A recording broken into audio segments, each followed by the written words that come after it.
Dear friends, I Dr. Shamsher Singh welcome you all to my SSB Pharma Learning YouTube channel। आज मैं आप लोगों के साथ बात करने जा रहा हूँ कि how exercise is very useful to reduce stress as well as to improve memory. अगर आप एक्सरसाइज करते हैं डेली तो आपकी स्ट्रेस लेवल को कैसे कम करता है और जो आपकी मेमोरी है उसको कैसे बढ़ा सकता है। तो पहले हम डिस्कस करते हैं कि व्हाट इज स्ट्रेस। ये स्ट्रेस है क्या। स्ट्रेस एक वो प्रॉब्लम है जो कि आपकी डेली लाइफ के साथ एसोसिएटेड है। जैसे हम कई बार कहते हैं कि stress is linked to the anxiety. जैसे आपको कोई घबराहट है, कोई चिंता है, कोई आपके मन में डर है, वो एंजाइटी है, फेयर है। तो ऐसी जो स्ट्रेस है वो कई बार एसोसिएटेड है with depression. Stress can be associated with साइकोसिस। It can be associated with Parkinson जो कि न्यूरोलॉजिकल डिसऑर्डर है, अल्जाइमर डिजीज जो कि एक मेमोरी अंपेयरमेंट डिसऑर्डर है जिसको हम डिमेंशिया भी कहते हैं।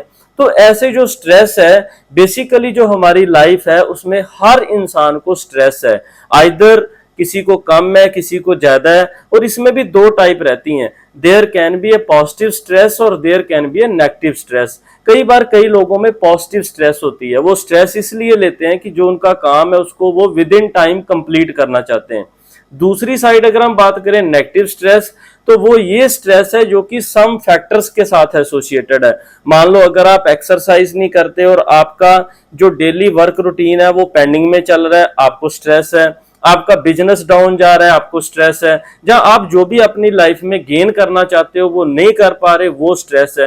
तो इसलिए जो स्ट्रेस है वो डिफरेंट टाइप से डिवाइडेड है। अब हम बात करते हैं कि how exercise reduce the stress. अगर आप डेली एक्सरसाइज करते हो तो कितना स्ट्रेस लेवल आपका कम होता है। तो पहले हम ये करते हैं डिस्कस कि व्हाट इज एक्सरसाइज। आप एक्सरसाइज है क्या और कैसे करनी चाहिए और कौन सी टेक्निक है। तो basically if we see the American associations, like some of the associations are there, American Heart Association, American Psychological Associations, इन्होंने कई कुछ ऐसे डाटा दे रखा है कि अगर एक इंसान डेली 30 मिनट्स एक्सरसाइज करता है, it means if anybody is doing exercise 150 minutes in a week, तो बहुत उसकी बॉडी के लिए वो बेनिफिशियल हो सकती है। It will be beneficial for the mood, वो आपके मूड को, जो आपका माइंड है उसको मेंटेन कर सकती है। Second, it can be useful for your heart and it can be useful to improve your metabolism. वो आपका जो पाचन क्रिया है उसको भी इम्प्रूव कर सकती है। अगर हम सिंपली बात करें तो जो भी इंसान एक्सरसाइज करते हैं they may be not affected with some disease, वो कुछ डिजीज से बचे हुए हैं। जैसे कि हार्ट प्रॉब्लम्स हैं, किसी को एंजाइना है, किसी को हाइपरटेंशन है, ऐसी प्रॉब्लम्स उन लोगों को नहीं है। डायबिटीज है, ओबेसिटी है, और ओबेसिटी एसोसिएटेड और भी कई तरह के इश्यू हो सकते हैं। इसलिए अगर आप डेली 20 to 30 मिनट्स एक्सरसाइज करते हो तो आप इन पर्टिकुलर बीमारियों से, डिजीज से बच सकते हो। अब हम डिस्कस करते हैं कि हमें एक्सरसाइज किस टाइप की करनी चाहिए। आप साइकिलिंग कर सकते हो, यू कैन डू, आप साइकिल चला सकते हो 30 मिनट्स के लिए। जितनी आपकी बॉडी की कैपेबिलिटी है उसके अकॉर्डिंग आप साइकिलिंग कर सकते हो। अगर हम सेकंड बोलें तो आप वॉकिंग कर सकते हो 30 to 40 मिनट्स। उसके बाद अगर हम देखें तो जॉगिंग कर सकते हो, स्विमिंग कर सकते हो, कुछ खेल सकते हो, प्लेइंग कर सकते हो, या डांसिंग कर सकते हो। ऐसी कोई भी आप डेली एक्टिविटी करते हो तो that mean you are doing a exercise. But उसमें ये सबसे बड़ा इंपॉर्टेंट पार्ट रहता है कि whenever you will do exercise you should do exercise in the aerobic environment. Basically अगर हमें एक्सरसाइज करनी हो तो मॉर्निंग टाइम पे करनी चाहिए, because morning time is a good time, because at that time the oxygen level is good. तो आपको सुबह एक्सरसाइज करनी चाहिए। अगर आपके पास मॉर्निंग टाइम नहीं है, आप बिजी शेड्यूल में रहते हो, then you can move for the evening exercise. अब हम उसके बाद बात करते हैं कि if you do exercise daily तो आपकी बॉडी में उसके क्या बेनिफिट्स हो सकते हैं। फर्स्ट बेनिफिट की बात करते हैं कि इट रिड्यूस ओबेसिटी। जो मोटापा है उसको ये कम करती है। अब कई लोगों के माइंड में ये क्वेश्चन रहता है कि क्या अगर हम 30 मिनट्स एक्सरसाइज करें तो ओबेसिटी को ये कैसे कम करती है। बिकॉज अगर आप एक्सरसाइज करते हो तो ऐसा कई ऐसी एसोसिएशंस ने और कई ऐसे पब्लिश्ड पेपर हैं जिनमें ऐसा रिपोर्टेड है कि if anybody do exercise for 30 to 40 minute and it reduce the level of cholesterol, triglyceride LDL and it improve the level of HDL, जिसको हम गुड फैट कहते हैं। तो ये आपके लिवर में HDL का लेवल बढ़ा देती है, जिससे आपका कोलेस्ट्रॉल, ट्राइग्लिसराइड और LDL का लेवल कम हो सकता है। अगर हम उसके बाद बात करें तो some of the population is suffering from the fatty liver.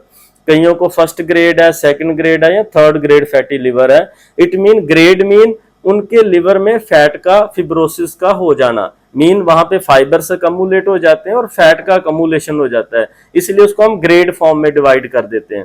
तो वो जो लोग हैं that are suffering from fatty liver problem और लिवर एसोसिएटेड प्रॉब्लम्स, अगर वो भी एक्सरसाइज करते हैं तो it improve the liver function, ये लिवर के फंक्शन को इम्प्रूव करती है।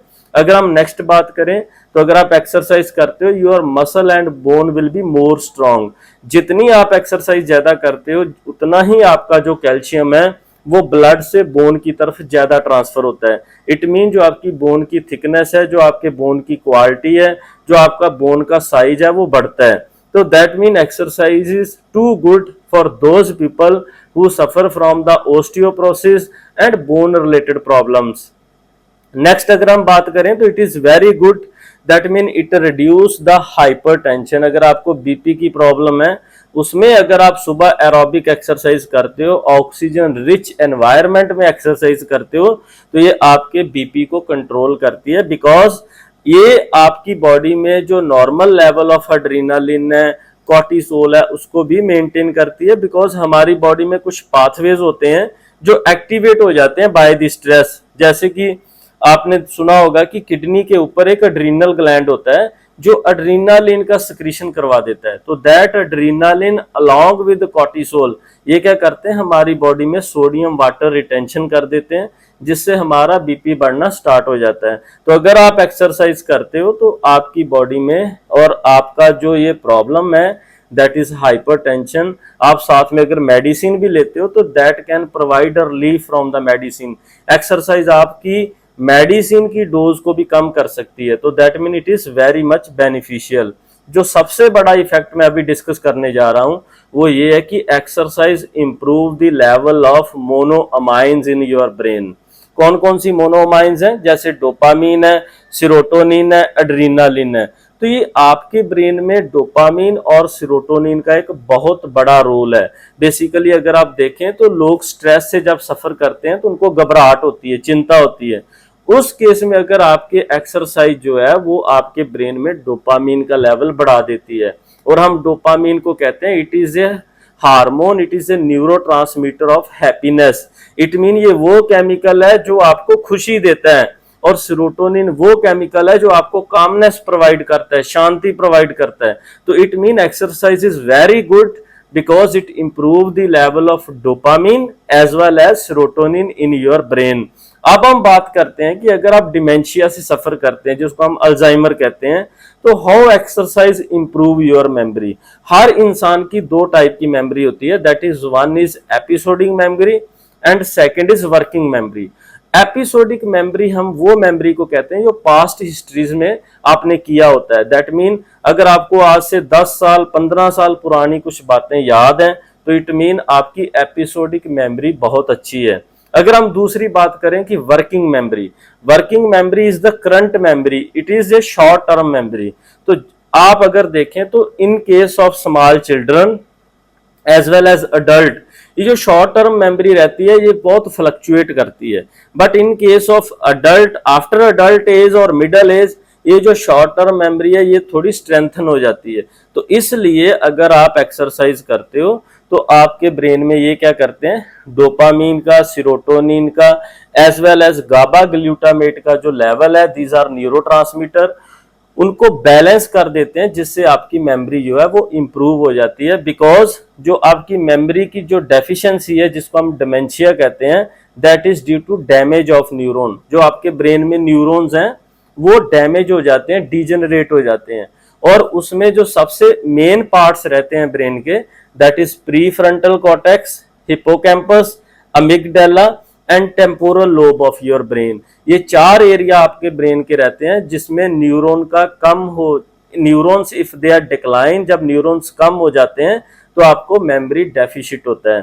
तो that mean it is very important that you should do exercise, क्योंकि उससे आपके एक तो न्यूरॉन्स बढ़ते हैं, रीजनरेशन हो जाती है, न्यूरोजेनेसिस हो जाती है, आपके ब्रेन में इन्फ्लामेशन का लेवल कम होता है, ऑक्सीडेंट्स जो होते हैं उनका लेवल कम हो जाता है और आपके न्यूरोट्रांसमीटर रीस्टोर्ड हो जाते हैं। अगर साथ की साथ अगर हम बात करें तो with exercise you should take a good diet, आपको प्रोटीन रिच डाइट लेनी चाहिए for exercise.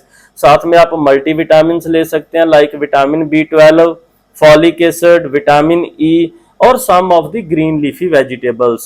So hope this information will be very useful to all of you. You must subscribe, like and share our video and subscribe SSB Pharma Learning YouTube channel. You are welcome. Thank you very much.